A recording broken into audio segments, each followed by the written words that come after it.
तो आज निधिध्यासन की बारी है। परसों आपने श्रवण किया,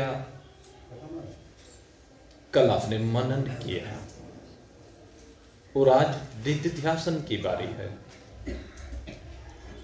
परमात्मा का श्रवण करना, परमात्मा के स्वरूप का श्रवण करना, परमात्मा की सत्य स्वरूपता, ज्ञान स्वरूपता और आनंद स्वरूपता, इन तीनों का सबसे पहले आपने श्रवण किया। कल जो हमारी चर्चा आगे बढ़ी वो सत्य, चित्त और आनंद, इनके ऊपर मनन किया गया। परमात्मा कैसा है, परमात्मा का मेरा संबंध क्या है, मुझे परमात्मा की प्राप्ति क्यों करनी चाहिए, मेरे जीवन का उद्देश्य केवल परमात्मा ही होना चाहिए, यह मनन किया। और मनन करने के उपरांत अब परीक्षित जी की जिज्ञासा बनी है। और परीक्षित जी की जो जिज्ञासा है वो तड़फ रहे हैं। उनकी जिज्ञासा का प्रकटन उनकी तड़प के रूप में होता है। तड़प कैसी है कि परमात्मा के बिना मैं रह नहीं सकता, मैं समस्त संसार के बिना रह सकता हूं लेकिन परमात्मा के बिना नहीं रह सकता। मैंने अब तक अपना सारा जीवन यूं ही व्यर्थ गंवा दिया। आज जागे हैं परीक्षित जी, श्रवण बहुत किया है गुरुदेव कृपाचार्य जी के संग में रह करके, उन्होंने मनन भी बहुत किया है। और अगर मनन ना किया होता तो जब कलयुग ने आक्रमण किया तो कलयुग के आक्रमण से पतन हो जाता उनका, लेकिन पतन नहीं हुआ। उन्होंने मनन किया कि कलयुग आया है तो कोई बात नहीं, कलयुग के आने पर, कलयुग के रहने पर, कलयुग के चलते चलते भी मुझे परमात्मा को पाना है। और अगर यदि देखा जाए, गोस्वामी जी महाराज ने तो बहुत सुंदर उपाय बता दिया है। कहते ये जो कलयुग है ना, जो परीक्षित जी के समय में आया है, और हमने तो भाई देखा ही कलयुग है। परीक्षित जी ने तो द्वापर काल भी देखा है और कलयुग का भी थोड़ा सा भाग देखा है, लेकिन हमने तो केवल कलयुग ही कलयुग देखा है। अब कलयुग को देखा है तो गोस्वामी जी कहते हैं कि कलयुग में तो और भी सहज है परमात्मा को पाना, बस तड़प हृदय में होनी चाहिए। और उपाय बता दिया, कलयुग केवल नाम आधारा, सुमिर सुमिर नर उतरहि पारा, सुमिर सुमिर नर उतरहि पारा। कलयुग कहते नाम संकीर्तनम यश सर्व पाप प्रणाशनम। कलयुग कैसा युग है, कहते इसमें अगर आप परमात्मा के नाम का संकीर्तन कर रहे हैं तो आपके सारे पापों का अक्षय हो जाता है। यद्यपि शास्त्र नहीं कहता कि केवल नाम के स्मरण करने से परमात्मा मिल जाता है। मैं आपको ये वदतो व्याघात दोष मत लगाना इसमें। गोस्वामी जी महाराज जो कह रहे हैं वो भी ठीक कह रहे हैं, श्रीमद् भागवत जो कह रही है वो भी ठीक कह रही है, और जो मैं कहने जा रहा हूं वो भी ठीक कह रहा हूं। केवल नाम से सीधे परमात्मा की प्राप्ति आपको नहीं हो सकती, आपको अपने स्वरूप की प्राप्ति नहीं हो सकती। जिस निध्यासन की बात मैं कर रहा हूं उसकी प्राप्ति, उस निध्यासन के माध्यम से उस ब्रह्म तत्व की प्राप्ति केवल नाम के जप से नहीं हो सकती। लेकिन नाम क्या काम करता है, भगवान ने कहा ना, ये भगवान की वाणी है, नाम संकीर्तनम यस्य सर्व पाप प्रणाशनम। कहता नाम संकीर्तन करने से आपके जो पाप हैं, कब के पाप, कहते पूर्व जन्मों में जिन जिन शरीरों में आपने बैठ करके यात्रा की है, जीवात्मा जिन जिन शरीरों में रहा है, उन शरीरों में रह करके जो जो पाप कर्म इससे हुए हैं या किए हैं, कहते सर्व पाप प्रणाशनम, सब पापों का समन हो जाता है नाम के प्रभाव से। इसलिए नाम का प्रभाव अद्भुत कहा गया। और पापों का अक्षय होने पर क्या हो गया? कहते हैं भगवान कि जब आप पापों के अक्षय करने पर आ जाएं और पापों का अक्षय होने लगे, पाप मिटने लगे, पाप समाप्त होने लगे, पाप जलने लगे, तो उस समय की बात भगवान करते हैं। कहते उस नाम का असली फल वो है। पापों का अक्षय होना केवल नाम का फल नहीं है। नाम का असली फल क्या है? कहते हैं जिस समय पाप समाप्त हो जाते हैं, तो पाप समाप्त होने पर क्या होगा? आपका हृदय निर्मल हो जाएगा। जैसे मान लीजिए आप कहीं से जल लेकर के आए और जल में अशुद्धि मिली है, गंदगी मिली है, तो आप क्या करते हैं? उसको अंगीठी पर, चूल्हे पर रख देते हैं गर्म करने के लिए। और गर्म करने के लिए जब आप रखते हैं तो धीरे धीरे उसमें से गंदगियों का शोधन होने लगता है, गंदगी जलने लगती है, गंदगी समाप्त होने लगती है। और धीरे धीरे क्या होता है कि गंदगी समाप्त हो जाती है। तो नाम रूपी कप आपके अंदर की गंदगी को समाप्त कर देता है। और जब गंदगी समाप्त हो जाए, जैसे इसका सबसे बढ़िया उदाहरण आजकल, चूंकि घर में जो आप घी बनाते हैं, आजकल महिलाएं क्या कर रही हैं? दूध में से मलाई उतारते हैं, क्योंकि मलाई तो कोई खाता नहीं। बच्चों भी अब घी और मीठे से परहेज करने लगे हैं, तो वो मलाई तो खाते नहीं, उसको जमाते हैं और जमा करके क्या करते हैं? फिर उसका मथ करके पहले उसमें से छाछ अलग निकालते हैं, वो माखन निकल आता है। फिर माखन को क्या करते हैं? गर्म कर देते हैं। और गर्म करने पर फिर क्या होता है? माखन श्वेत रंग का है, आप देखना, माखन श्वेत रंग का होता है। और धीरे धीरे क्या होता है कि माखन जब तपाया जाता है तो उसमें से गंदगी जलने लगती है और माखन दूसरा रूप लेने लगता है। और वो दूसरा रूप कैसा होता है? घृत का होता है। और वो घृत कैसा होता है? श्वेत होता है क्या? घृत अपना रंग बदल देता है, पानी के जैसे रंग का हो जाता है, शुद्ध हो जाता है, गंदगी नीचे बैठ जाती है, जल जाती है, उड़ जाती है। तो नाम यही काम करता है भाई। नाम आपके अंदर बैठे हुए पापों की गंदगी को, उस कीचड़ को धीरे धीरे जलाता चला जाता है। यही कहा भगवान ने, नाम संकीर्तनम यस्य सर्व पाप प्रणाशनम। पाप तो बहुत किए हैं, पता नहीं कितना व्यभिचार कर रखा है, पता नहीं कितनी धोखाधड़ी कर रखी है, पता नहीं स्वार्थ के अधीन होकर के किस किस के साथ क्या क्या अनर्थ कर रखा है। कोई बात नहीं, भगवान कहते हैं अपि चेतसि पापेभ्यः सर्वेभ्यः पाप कृतम्। तूने सारे भी पाप क्यों ना कर रखे हो, घबराने की तुझे आवश्यकता नहीं है। तू एक बार ज्ञान की शरण में आ जा। ज्ञान से मतलब परमात्मा की शरण में आ जा। जो एक बार शरण में आ जाता है ना, फिर उसे चिंता करने की आवश्यकता नहीं है।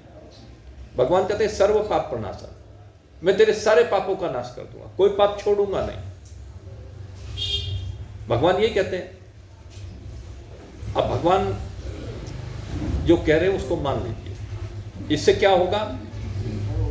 अब भगवान कहते हैं कि वो पापों का जब अक्षय हो जाएगा तो तू कैसा हो जाएगा? जैसे पका हुआ घृत है, वो बिल्कुल निर्मल हो जाता है, शुद्ध हो जाता है, उसमें गंदगी नहीं रहती है।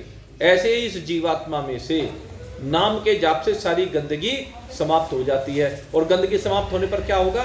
निर्मलता आ जाएगी। और भगवान ने क्या कहा है? निर्मल मन जन सो मोहि पावा। देखो सूत्र दे दिया। नाम सीधे नहीं, लेकिन उसके बाद क्या होगा? क्योंकि निर्मल हो गया मन, और जब मन निर्मल हो गया, निर्मल मन को अब केवल परमात्मा के दर्शन के बारे में सोचना है। निर्मल मन के दर्पण में ये तो परमात्मा के दर्शन होते हैं। निर्मल मन जन सो मोहि पावा। भगवान ने स्पष्ट कह दिया, वो मुझे प्राप्त हो जाता है। और जब भगवान को प्राप्त कर लेता है तो भगवान स्वयं गुरु बन करके आ जाता है। देखो प्रक्रिया है, सीढ़ियां ही है। भगवान स्वयं गुरु बन करके आते हैं। कहते भगवान के मिलने के बाद भी गुरु की आवश्यकता है। हाँ बिल्कुल है भाई। अगर भगवान के आपको दर्शन हो गए तो ये मत समझ लेना कि आपको ब्रह्म तत्व की प्राप्ति हो गई, ना ना। भगवान के दर्शन तो रावण को भी हुए भाई, भगवान के दर्शन तो हिरण्याक्ष को भी हुए, हिरण्यकशिपु को भी हुए। वो ब्रह्मज्ञानी हो गए क्या? जितने भी असुर हुए हैं उनको सबको भगवान के दर्शन हुए हैं, लेकिन वे ब्रह्मज्ञानी नहीं हो गए। ब्रह्मज्ञानी कौन होता है?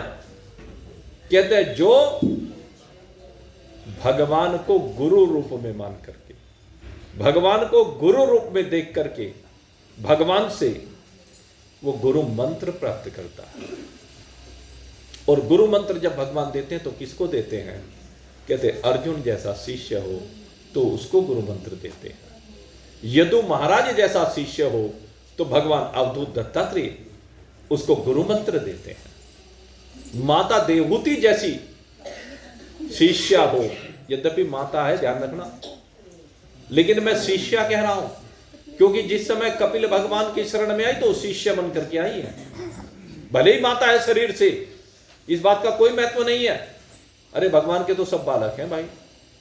आप राम जी के मंदिर में जाए और साथ में यशोदा जी और दशरथ जी भी हों, यशोदा जी दशरथ जी और कौशल्या जी भी हों, तो वो भी भगवान के सामने हाथ जोड़े मिलेंगे। जिस समय भगवान का प्रकटन हुआ है, कल प्रयास करेंगे भगवान श्री कृष्ण के प्रकटन का। तो क्या हुआ? देवकी और वसुदेव तो मां है और पिता है। ऐसे ही जब राम जी का प्रकटन हुआ तो कौशल्या और दशरथ जी तो माता पिता हैं, लेकिन कौशल्या जी ने हाथ जोड़ करके स्तुति की है। वो उसमें बालक को नहीं देख रही है, वो उसमें भगवान को देख रही है। देवकी ने भगवान को देखा, वसुदेव जी ने भगवान को देखा, तो ऐसे देवहूति ने कपिल भगवान में भगवान को देखा, बेटे को नहीं देखा, इसलिए कपिल भगवान की शरण में गई है। वशिष्ठ जी तो गुरु हैं और ब्रह्मा जी के पुत्र हैं, आयु में बहुत व्यवृद्ध हैं, लेकिन जिस समय भगवान श्री राम उपदेश देने लगे ब्रह्म ज्ञान का, कहने इसी कारण से तो मैंने इस कुल की पुरोहिताई ली थी। चरणों में बैठ करके भगवान श्री राम के उस उपदेश को सुनते हैं। वहां पर राम जी गुरु हैं और वशिष्ठ जी शिष्य हैं। यद्यपि वशिष्ठ जी गुरु हैं, भगवान श्री राम को सारे जीवन उन्होंने तो शिक्षा दी है, लेकिन अंतिम समय पर जब भगवान इस लीला का संवरण करने लगे तो उस समय पर वशिष्ठ जी शरण में आए और वशिष्ठ जी ने आकर के भगवान से उस ब्रह्म ज्ञान का उपदेश प्राप्त किया। तो वही बात मैं कहता हूं, जब आपका मन निर्मल हो जाता है, जब आप पाप से मुक्त हो जाते हैं, इस नाम के संकीर्तन के करने से तो स्टेप बाय स्टेप अगली प्रक्रियाएं शुरू होती चली जाती हैं। गुरु बिन भवनिधि तरह ही न कोई, गुरु के बिना तो भवनिधि कोई भी तर नहीं सकता भाई। संसार में ऐसा कोई नहीं जो गुरु के बगैर पार हो जाए। तो इसलिए गुरु की आवश्यकता है। वो गुरु के रूप में अगर किसी को भगवान मिल जाए तो इससे बड़े सौभाग्य की बात नहीं हो सकती। ये जो श्रीमद् भागवत कथा जिसका आप श्रवण कर रहे हैं, इसमें तो गुरुओं की भरमार है भाई, इसमें तो गुरु ही गुरु है। आप देख लीजिए, सबसे पहले महात्मा में जो कथा आई उसमें सनकादिक ऋषि गुरु है। किसके? नारद जी के, भक्ति के, उनके गुरु बने हैं। या नारद जी भक्ति के गुरु बने हैं और नारद जी के गुरु सनकादिक ऋषि बने हैं जिन्होंने भागवत कथा सुनाई। गोकर्ण जी गुरु हैं धुंधुकारी के, उत्तम नगर के नागरिकों के।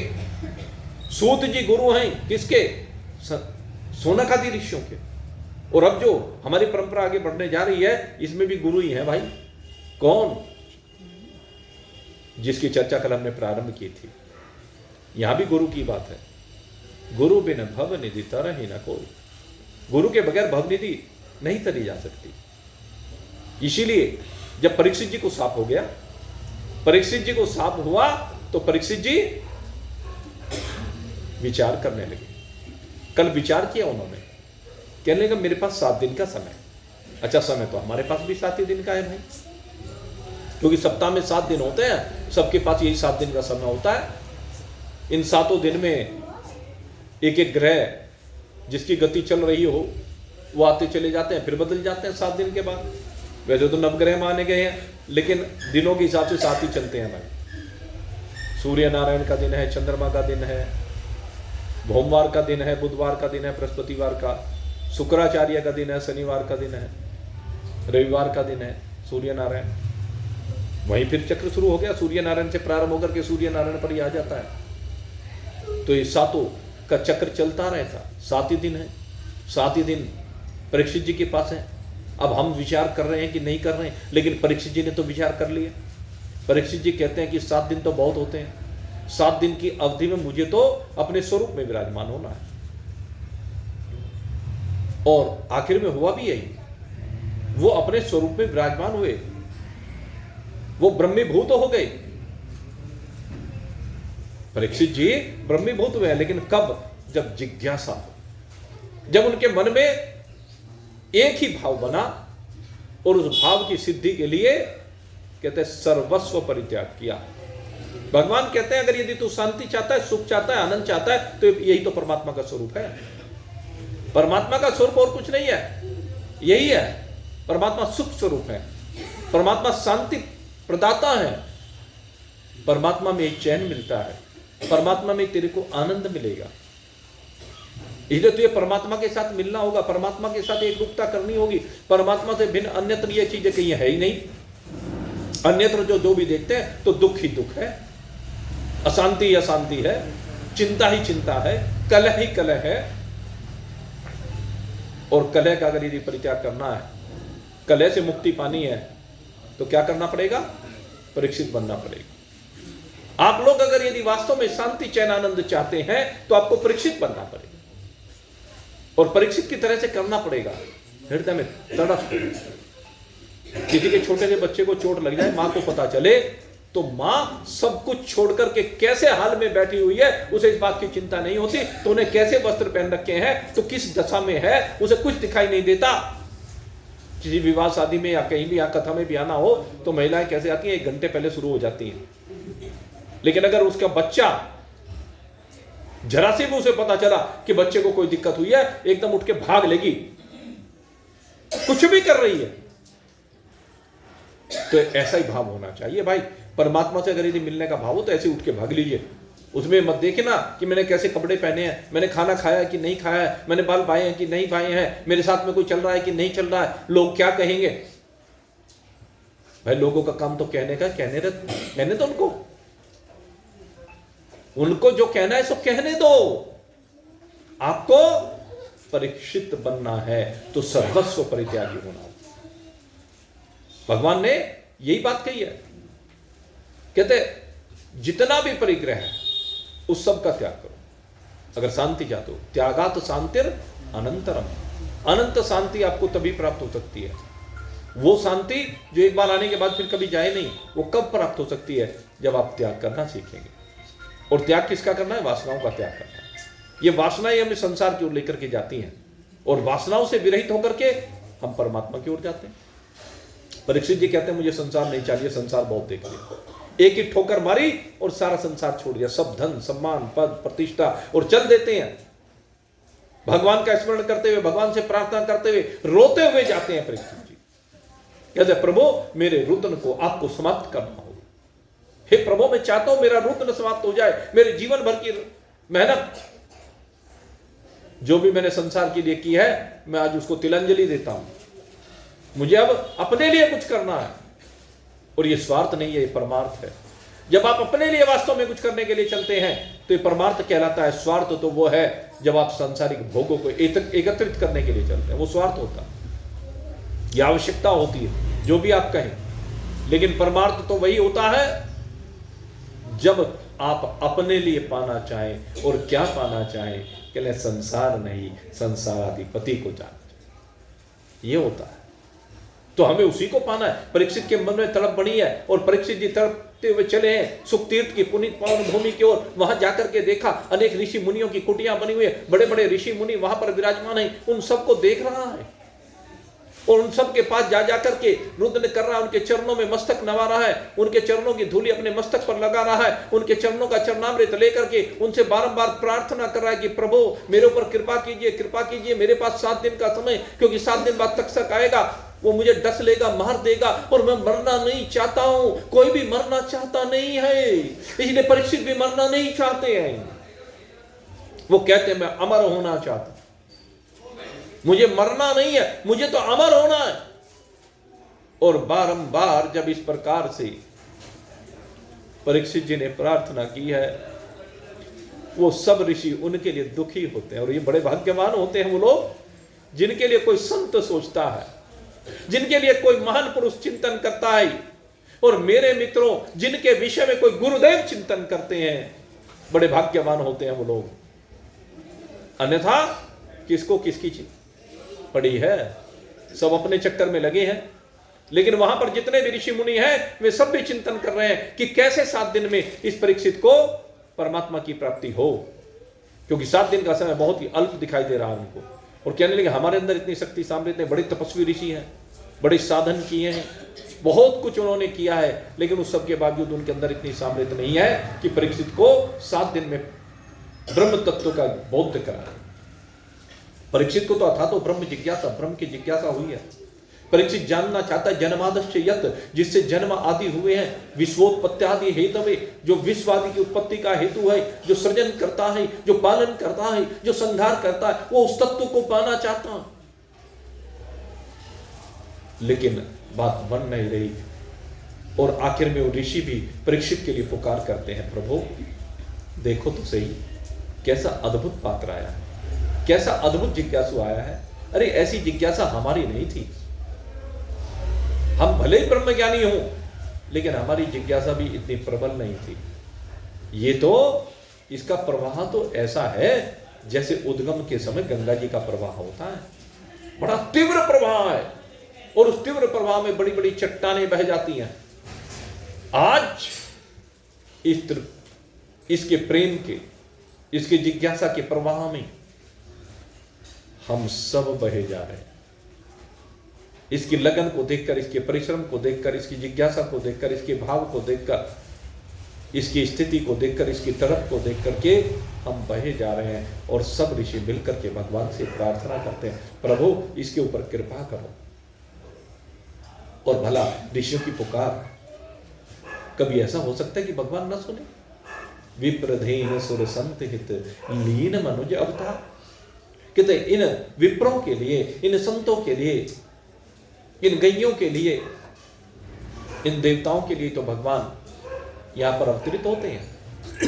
परीक्षित जिज्ञासु है और ये संत भगवान से पुकार कर रहे हैं, तो भगवान ने उसी समय नारद मुनि को प्रेरित किया।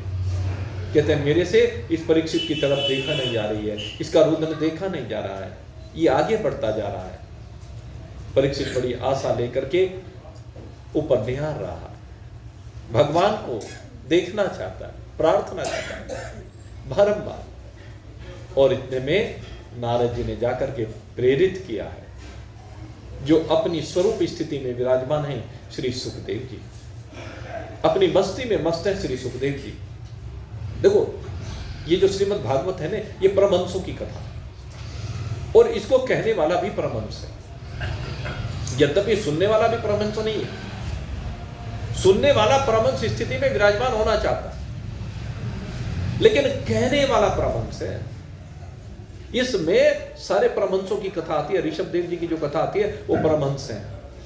कैसी स्थिति है भगवान ऋषभ देव की, कि कहीं भी पड़े हैं, मल मूत्र की परवाह नहीं है, किसी की गाली गलोच की परवाह नहीं है, किसी ने ढेले मार दिए उसकी परवाह नहीं है। कहने लगे किसका अपमान, मैं शरीर हूं ही नहीं। जिसके अंदर भाव है कि देहो अस्मि, मैं देह हूं, तो वो तो चिंता करे, लेकिन जिसके अंदर भाव है ब्रह्मोस्मि, अहम ब्रह्मास्मि, मैं तो ब्रह्म हूं, तो फिर उसे तो चराचर जगत में ब्रह्म के अलावा कुछ दिखता नहीं। उसे तो ढेला मारने वाला भी ब्रह्म दिखता है, वो ढेला भी ब्रह्म दिखता है, ये शरीर भी ब्रह्म दिखता है, उसे चराचर जगत में ब्रह्म के अतिरिक्त तो कुछ दिखता ही नहीं है। ऐसे भगवान ऋषभ देव जी हैं, ऐसे जड़ भरत जी हैं, ऐसे ही ये हमारे श्री सुखदेव जी हैं। श्री सुखदेव जी जैसा ब्रह्मज्ञानी कोई कोई होता है, अवधूत स्थिति में विराजमान है, ये भी अवधूत है, अवधूत श्री सुखदेव जी, जिनका कहीं कोई चिपकाव नहीं। वो ज्ञान की कौन सी भूमिका कहें, कहले सब भूमिकाओं से ऊपर उठ चुके हैं। जो मैं आपको 3 पद कह रहा था, शुभेच्छा विचारणा तनु मानसा, इसके बाद चौथी जो स्थिति आती है वो सत्वापत्ति की स्थिति आती है। सत्वापत्ति का मतलब होता है जहां ब्रह्म ज्ञान हो जाता है, और फिर उस ब्रह्म ज्ञान की परिपक्वता का आनंद लिया जाता है। पदार्थ भावना और असल शक्ति में। और फिर तुरिया में तो बस इंद्रियों का संबंध ही समाप्त हो जाता है। रहते हुए भी इंद्रियां नहीं रहती हैं, रहते हुए भी शरीर नहीं रहता है, रहते हुए भी कोई नहीं रहता है, केवल एक ब्रह्म मात्र शेष रहता है। ऐसा स्थिति होती है ब्रह्मज्ञानी की। तो श्री सुखदेव जी कहते हैं इन सातों स्थितियों से परे ही है। श्री सुखदेव जी के साथ साथ भगवान ऋषभदेव के बारे में भी यही बात आती है, जल भरत जी के बारे में भी यही बात आती है। ये ऐसे महान संत हैं। ऐसे एक ब्राह्मण की कथा आती है, तितिक्षु ब्राह्मण की। जब आप 81 स्कंद में आगे बढ़ेंगे तो 81 स्कंद में उसकी कथा आती है। तो वो भी वैराग्य को ऐसे ही प्राप्त हुआ। बाल बच्चों ने जब तिरस्कार कर दिया तो तिरस्कार करने के बाद वो बहुत धनवान होने के बाद भी वो बड़ा दुखी था। उसके बाद जब उसको बोध हुआ तो वो भी तितिक्षु ब्राह्मण अपने इसी स्वरूप में विराजमान हुआ, परमहंस स्थिति में पहुंचा। और परमहंसों की कथा नव योगीश्वर की कथा आती है, वो भी सारे के सारे परमहंस हैं भाई। ये जो नव योगीश्वर है और ये कोई और नहीं, भगवान ऋषभदेव जी के पुत्र हैं। इनमें से 9 योगी बन गए थे जो नव योगीश्वर है। इन्होंने आकर के ज्ञान प्रदान किया है। ऐसे ही मेरे मित्रों, ये सुखदेव जी बिल्कुल संसार से असंग, किसी भी प्रकार की चाहत नहीं, कोई आवश्यकता ही महसूस नहीं करते हैं। किसी ने पूछा ऐसे शरीर कैसे चलेगा? चले ना चले, मुझे क्या लेना। ये शरीर तो प्रारब्ध से मिला है, शरीर तो प्रारब्ध से बना है, शरीर तो पंचभूतों से बना है।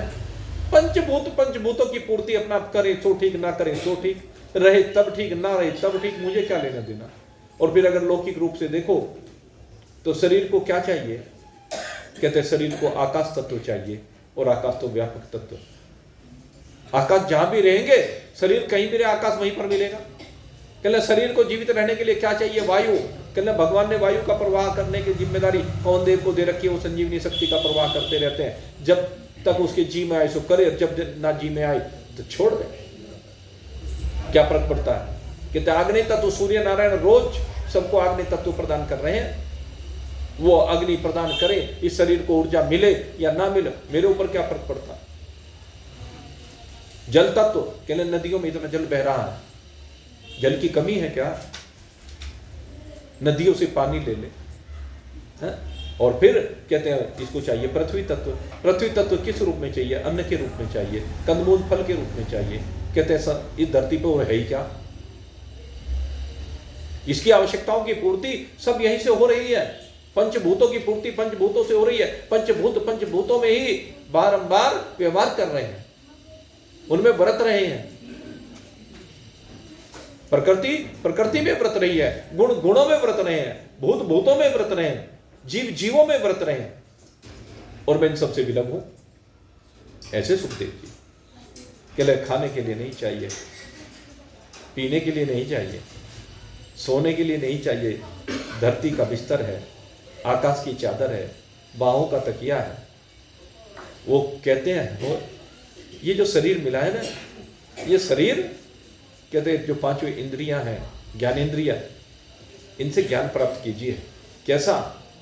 कहते हैं जब शब्द कान में आए तो शब्द का प्रभाव ना पड़े, ये ज्ञान प्राप्त कीजिए। शब्द आपके ऊपर कोई प्रभाव ना डाल सके। भाई थोड़े थोड़े आगे को आ जाइए, ले लीजिए थोड़ा थोड़ा सारा। तो शब्द जब आए, शब्द आपके अंतःकरण को व्यथित ना कर सके, शब्द आपके अंतःकरण में कोई विचलन न उत्पन्न कर सके, शब्द आपको कोई कष्ट ना दे सके, ऐसा शब्द का प्रभाव। कहते स्पर्श हो तो कोई भी स्पर्श आपको शीतोष्ण स्पर्श का अनुभव ही ना हो। आप शीतोष्ण स्पर्श से परे हैं। आप संसार के जिस भी रूप को देखें, उस रूप की ओर आपका कोई आकर्षण ना बन पाए। आप कहते हैं जिस भी रस का आपको पान करने को मिले, आपको पता ही ना चले कि रस का है, का मीठा है, खट्टा है, कड़वा है, पता ही ना चले। और ऐसा होता है मेरे मित्रों, जो अवधूत स्थिति में विराजमान होते हैं उनके लिए यही होता है। जो संत हैं उनके साथ ऐसा ही होता है, उन्हें पता ही नहीं चलता रस का। हम लोग जब भोजन करते हैं तो पता नहीं चलता कि इसमें कौन सा रस आ रहा है, आ भी रहा है कि नहीं आ रहा है, क्योंकि रस के लिए भोजन नहीं किया जा रहा है। भोजन किस लिए किया जा रहा है? कहते शरीर का ईंधन है, शरीर को चाहिए, इसलिए भोजन हो रहा है। तो मेरे मित्रों, न शब्द की बात हो, न स्पर्श की बात हो, न रूप की बात हो, न रस की बात हो, न गंध की बात हो। आप इन पांचों की सीमा से बाहर। तो श्री सुखदेव जी इनकी सीमा से बाहर हैं और अपनी मस्ती में मस्त रहते हैं। नारद मुनि ने कहा एक जिज्ञासु तड़प रहा है, जरा उसकी तड़प मिटाया हो। कि मैंने ठेका लिया? कि ना, तुमने ठेका लिया। नारद जी कहते तुमने ठेका लिया? कहने नहीं, मैं तो असंग हूं, अब मेरा किसी से चिपकाव नहीं है, कोई जिए या मरे मुझे कोई लेना देना नहीं है। कहने लगे नहीं, भगवान ने भेजा। नारद जी ने कहा भगवान ने भेजा है? क्यों भेजा है? कहने जाओ, एक जिज्ञासु एक परमहंस की प्रतीक्षा कर रहा है और परमहंस का दायित्व है कि जो जिज्ञासु उसकी शरण में आए उसे भी परमहंस बना दे। यही गुरु की विशेषता होती है। कहने मुझे कोई गुरु चेले से लेना देना नहीं है, ना मैं गुरु हूं ना मैं चेला हूं। गुरु नहीं, मैं शिष्य नहीं है। मैंने गुरु हूं ना शिष्य हूं। मैं तो सच्चिदानंद रूप ब्रह्मो शिवो हम शिवो हम। मैं तो केवल सच्चिदानंद ब्रह्म हूं। हाँ, ये बात ठीक है, आप भी ब्रह्म है, वो भी ब्रह्म है, लेकिन उसके और आपके बीच में एक पर्दा पड़ा हुआ है। आपको उसका पर्दा हटा करके उसे भी इसी भाव में विराजमान करना, ये भगवान ने दायित्व दिया है मुझे। और महान पुरुषों का, परमहंसों का कार्य यही है कि अगर सच्चा जिज्ञासु उनकी शरण में आए अथवा तो ब्रह्म जिज्ञासा से संयुक्त होकर के आए तो उसको बता देना है, उसको समझा देना है कि वास्तविकता क्या है, आवरण क्या है। तो आवरण को हटाने के लिए आपको जाना पड़ेगा। और आखिर जब बहुत प्रेरित किया, संतों में कोई स्फुरना नहीं होती। जो अवधूत संत हुए ना, उनके अंदर स्फुरना नहीं होती। जहां पड़े ऐसो पड़ा है शरीर, वो उस शरीर में, क्योंकि मन का संकल्प ही नहीं है। संपूर्ण स्फुरणाएं मन के संकल्पों से होती हैं, क्योंकि संकल्पों से विकल्प उदित होते हैं, और जब संकल्पों से विकल्प उदित होते हैं तब स्फुरणाएं होती हैं, तब क्रियाएं होती हैं। तो सुखदेव जी के मन में स्फुरण ही नहीं है। जब मन में स्फुरण नहीं है तो फिर कैसे क्रिया हो?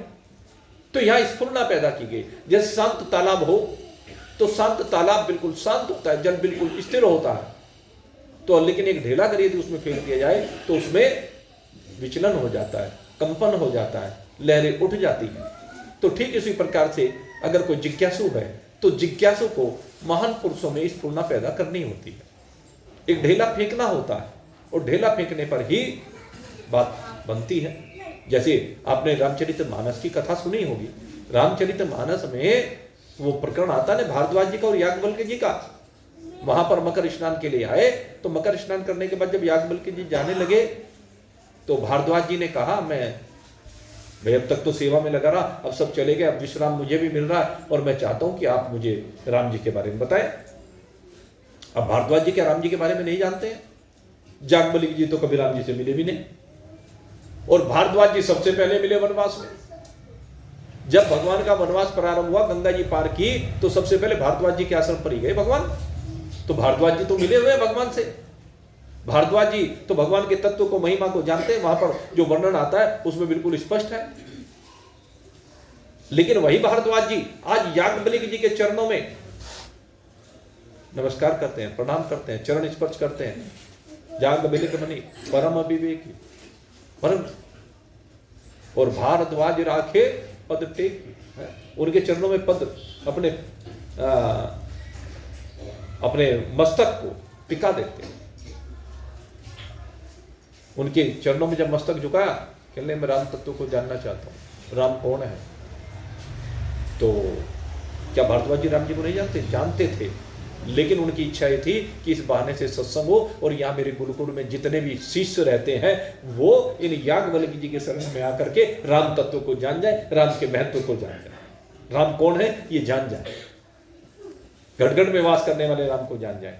ये उद्देश्य था भारद्वाज जी का, और इसीलिए उन्होंने एक ढेला फेंक दिया। कहले मैं समझ गया, याज्ञवल्क्य जी ने कह दिया अपने आप।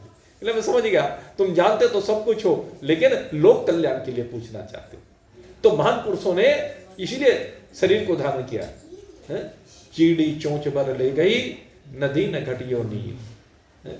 चोंच भर जल लेने से नदी का नीर घट जाता है क्या? ऐसे परमार्थ के कारण संतन धरो शरीर। परमार्थ के कारण ही संतों का शरीर रह जाता है और कोई कार्य नहीं रह जाता है। इन्हें सुखदेव जी को प्रेरित किया, और जब सुखदेव जी को प्रेरित किया, अब सुखदेव जी अपनी मस्ती में उठ करके चल देते। और चलते हुए भी क्या स्थिति है? अब अगर यदि कोई उठ करके चले तो पहले तैयार होके चलेगा ना। सुखदेव जी कुछ तैयार नहीं, अवधूत है ही, धूल ही दूसर गातरा नहीं, सारे शरीर पर धूल पड़ी हुई ऐसी स्थिति है, सारे शरीर धूल में सना पड़ा है, पता नहीं कितने दिन से शायद स्नान भी ना किया हो, ऐसा लगता है देखने से, जो उनके स्वरूप का वर्णन आता है।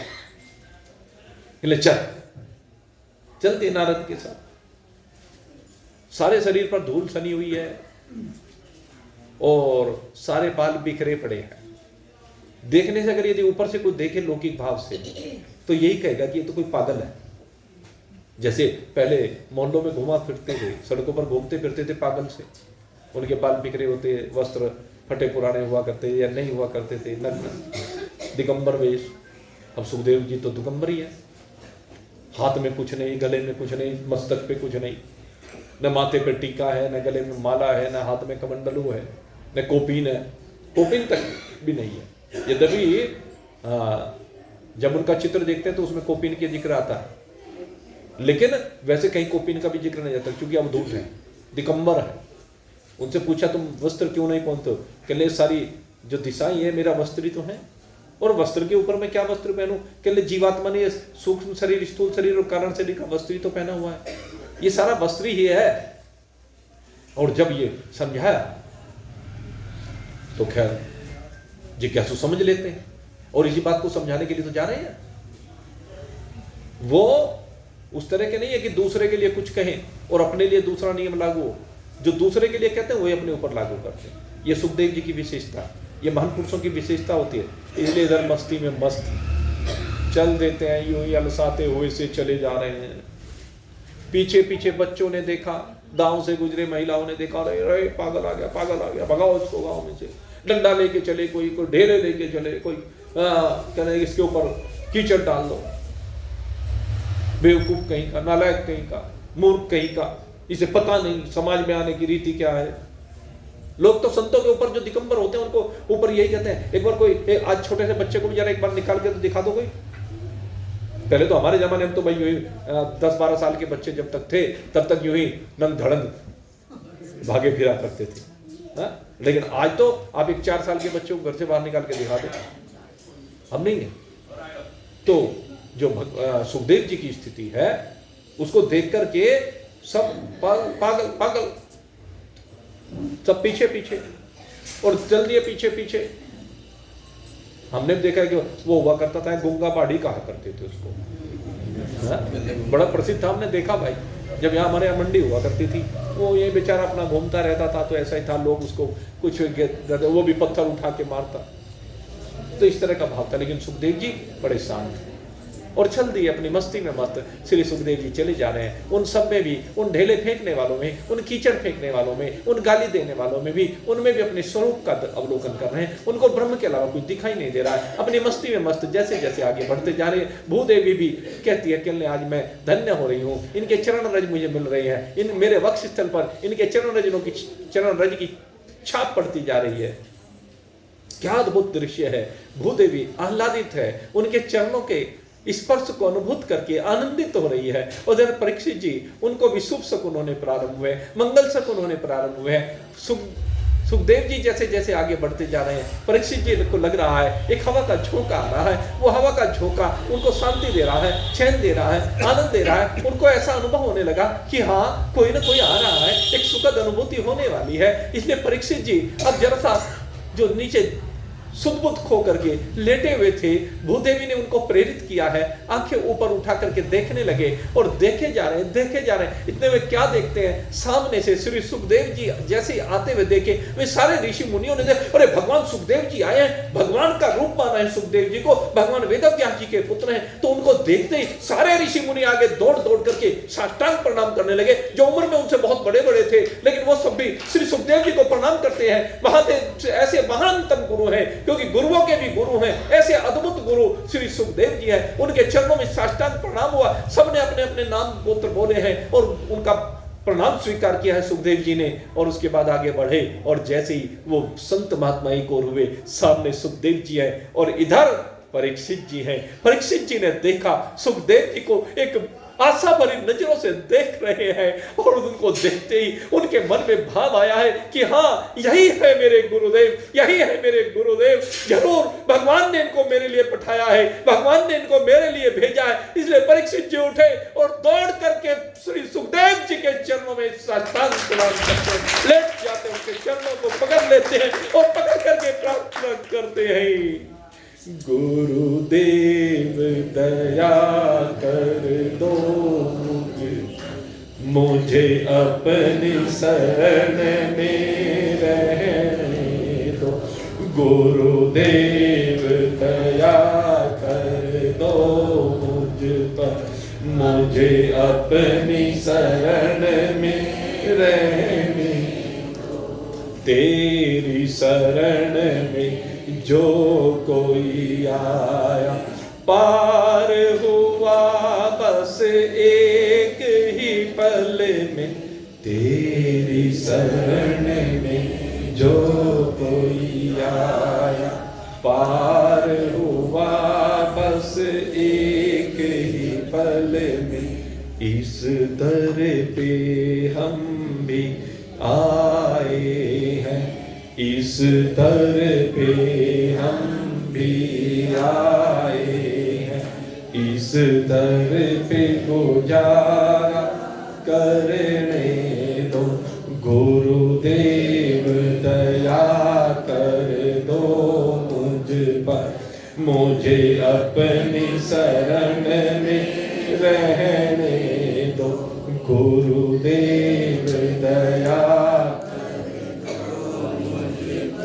सर पर छाया घोर अंधेरा, सूझत नाही राह कोई। सर पर घोर अंधेरा छाया, कोई राह दिखाई नहीं दे रही है। 7 दिन का समय शेष रह गया। प्रभु क्या करूं, कहां जाऊं, किसको भजूं, कैसे भजूं, किसको भजने से मुझे परमात्मा की प्राप्ति हो, मुझे कोई राह सूझ नहीं है।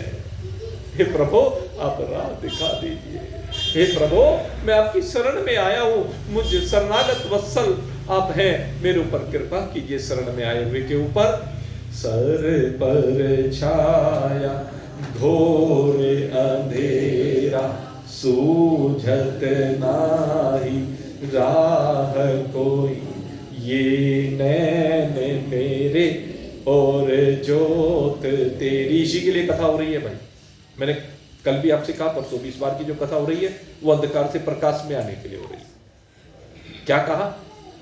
कहते हैं सर पर छाया घोर अंधेरा। हमारे जीवन में जो अंधकार छाया हुआ, जिज्ञासु के जीवन में अभी जो अंधकार शेष है, उसके लिए गुरु जी की शरण में जाना है। और गुरु जी की शरण में जाकर के यही तो प्रार्थना करनी है, गुरुदेव मेरे ऊपर कृपा कर दीजिए।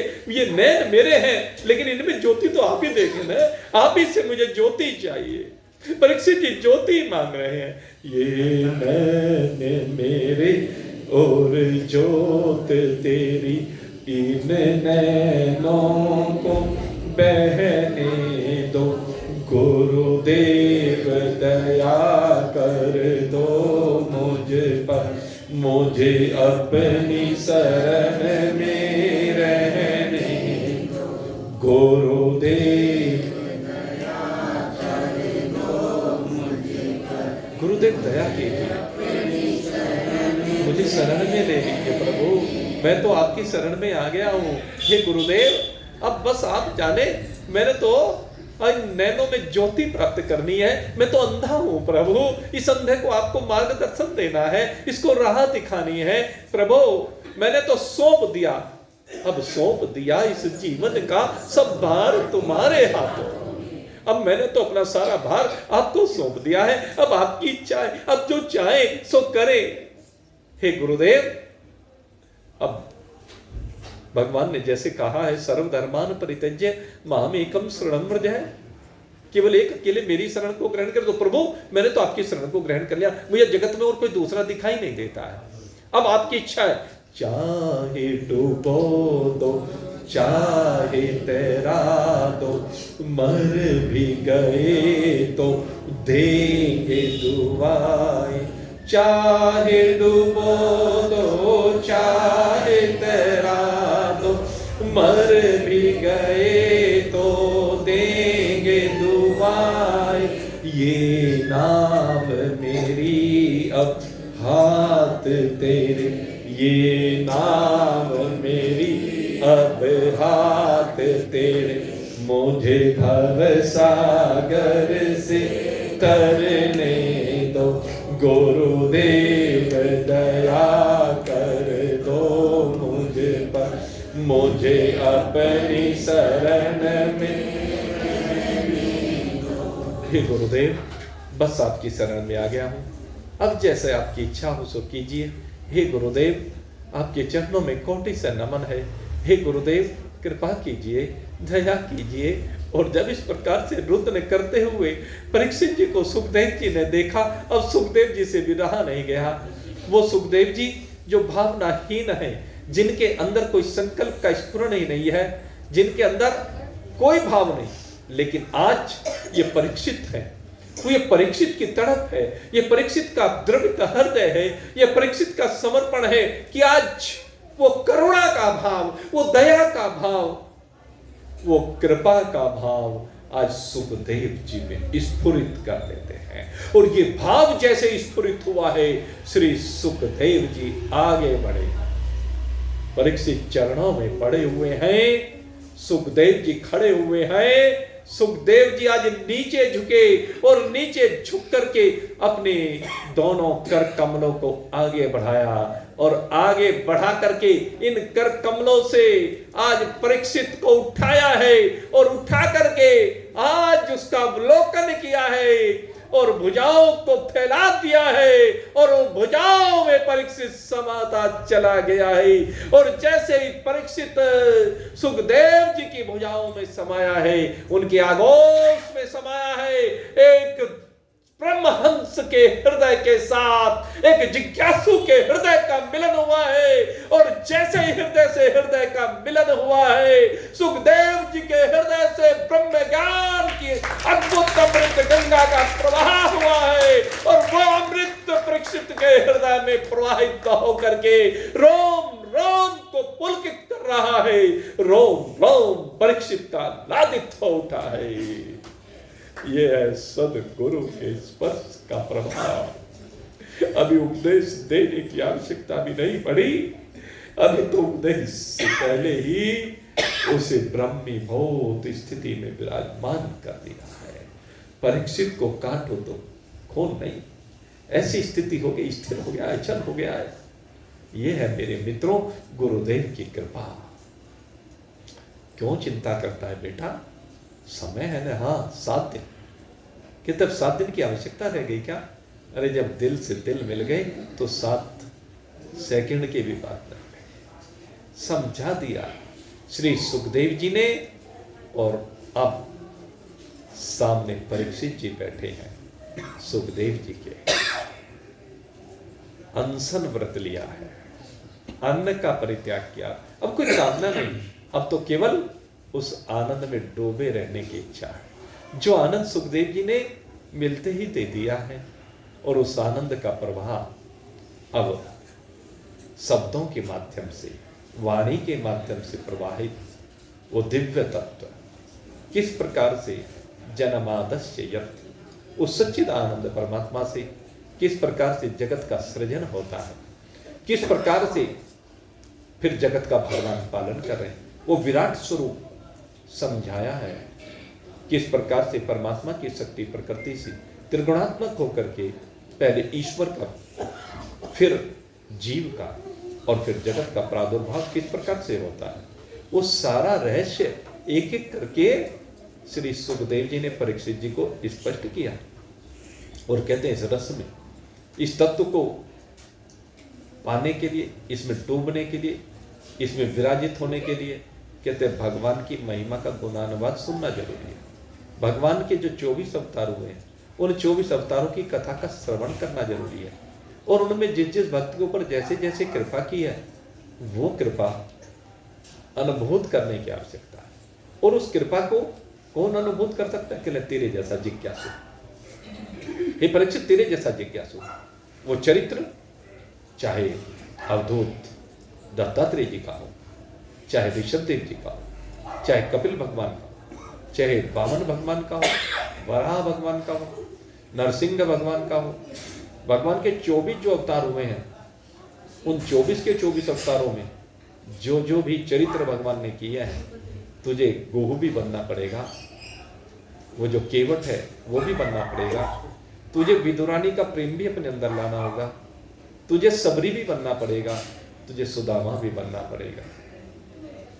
तू इन सबको अपने अंदर अनुभूत कर। तुझे छोटे से बालक के रूप में ध्रुव और प्रहलाद भी बनना होगा। जब तू इन सब भावों से संयुक्त होकर के इन सब में एक परमात्मा मात्र का अवलोकन करेगा, तो उसी समय तू अपने स्वरूप में स्थित हो जाएगा।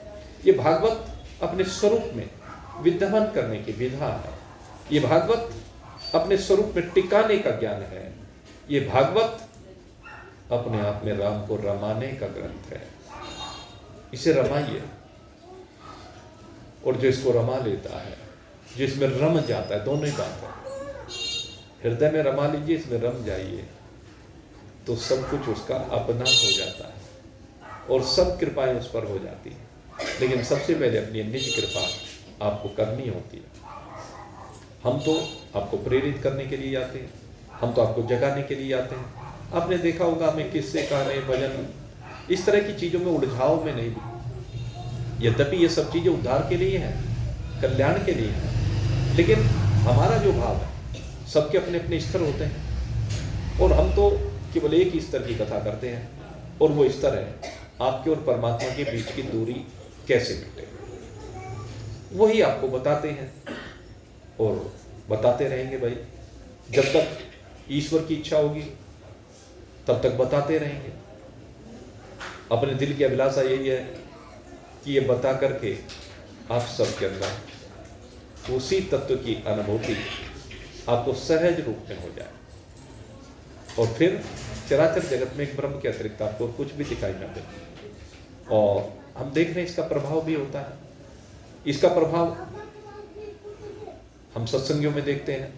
जो नित्य सत्संग होता है उसमें बहुत लोग आते हैं, और वो सब, उनके जीवन, उनका आचरण सब प्रभावित हुए, जीवन बदल जाता है। जीवन में ऐसा नहीं कि दुख नहीं आते, विपरीतताएं नहीं आती, आती तो हैं, लेकिन वे विपरीतताएं उसको बस छू करके चली जाती है, वो उसको अंदर व्यतीत नहीं करती।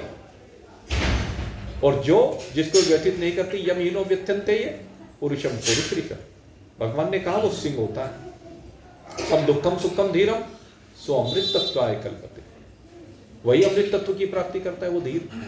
तो ऐसे ही धीर हम बनाना चाहते हैं आपको। हमारी अभिलाषा ये है ऐसे धीर आप बने, कुछ भी आए आप बिल्कुल अवधूत दत्तात्रेय की तरह से अपनी प्रतिष्ठा में सदा चल रहे, एक ही भाव हो, आत्मा ही केवलम सब। अवधूत दत्तात्रेय जी ने यही बात कही कि आपका एक ही भाव होना चाहिए, आत्मा ही केवलम सब, केवल एक आत्मा ही हम सबकी वास्तविकता है। नामदेव जी ने एक आत्मा को ही तो देखा, कुत्ते में भी आत्मा को देखा, मजदूर में भी आत्मा को देखा, सब में एक आत्मा है, एक परमात्मा। अपने विट्ठल जी जो भी कहिए आप, उनको ही तो देखा है। एकनाथ जी ने यही तो देखा है, तुकाराम ने यही तो देखा है, ज्ञानेश्वर ने यही तो देखा है, मीरा ने यही तो देखा है, सूरदास ने यही तो देखा है, तुलसीदास ने यही तो देखा है, और मैं चाहता हूँ आप सब भी यही देखें। मेरी भावना यही है कि आप सब केवल एक परमात्मा के दर्शन करें, परमात्मा के अलावा कुछ ना देखें। जब आपकी ये भावना हो जाएगी तो फिर भाई ब्रह्म के अतिरिक्त कुछ दिखेगा ही नहीं।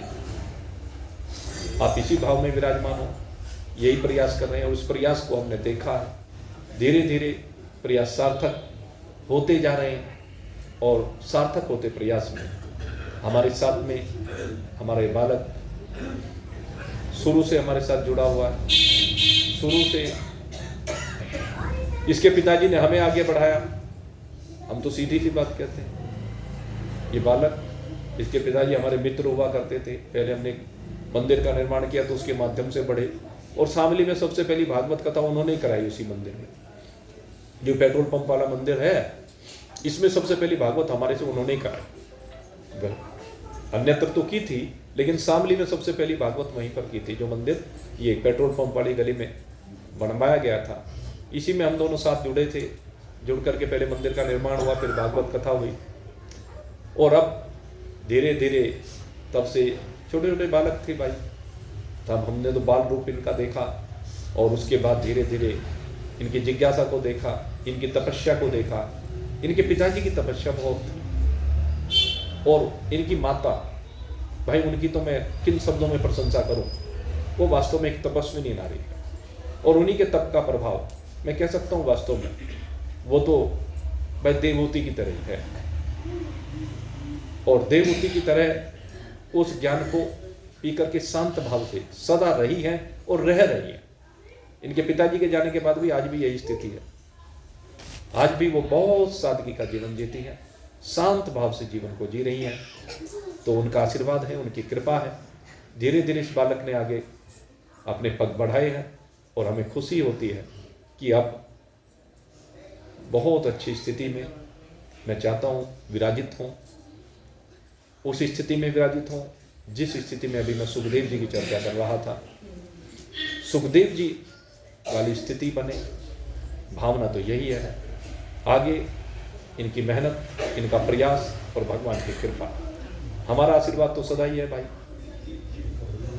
आज यहाँ शुभ स्थल पर आपके बीच में विराजमान है, तो आज अब मेरा मन है कि भागवत कथा को वही आगे बढ़ाएं। आज जैसे जैसे भागवत कथा आगे बढ़ेगी, मिलजुल करके आगे बढ़ती जाए। और मैंने आपसे कल परसों भी चर्चा की थी, भागवत कथा में जरूरी नहीं होता कि व्यास गद्दी पर एक ही वक्ता बैठे। और इसमें सबसे पहला उदाहरण, सबसे पहले भागवत में जो प्रसंग आता है वो सनकादिक ऋषियों ने भागवत की, तो चारों भाइयों ने की वो मिल करके। आपको वही बात मैंने बताई थी।